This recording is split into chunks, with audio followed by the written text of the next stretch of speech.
so interesting. So the interaction, like I was a block guard down there, so daily interaction, and I was in, not to give like too much information, but I was in the camp that is a little bit more relaxed, but it's more the who's who. So very high value people. Yeah. And so you have the daily interactions, and you get to know them. You get to and there's a lot of times people are like, oh, terrorists, this, that, the other. They're dumb. They're this, but They're not dumb. There's some very, very intelligent guys down there, and so you get to know them. But I did my job and was very, just neutral, doing my job. Whenever people talk about abuse and things like that, it's not even close.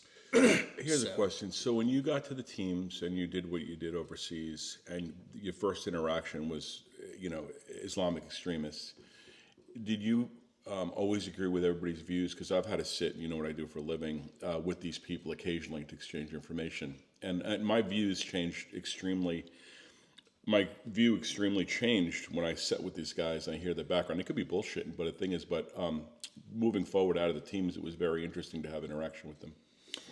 Yeah, it's different.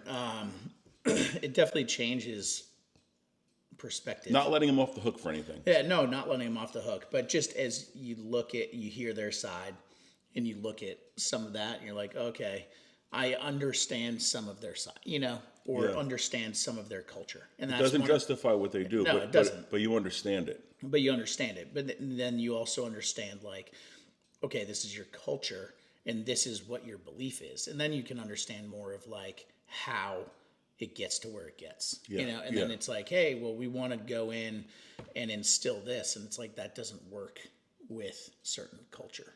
You know? So, like, it's just here, we want to instill what we have and our value, where it's like, hey, that's not, that will never work. It'll never work. So, our foreign diplomacy in that arena is horrible. So that just comes with, like, hey, having understanding that people are different. Right. And working together on that, But, not to let anybody off the hook. But I could definitely empathize and see different things, But at the end of the day, the battlefield's the battlefield. And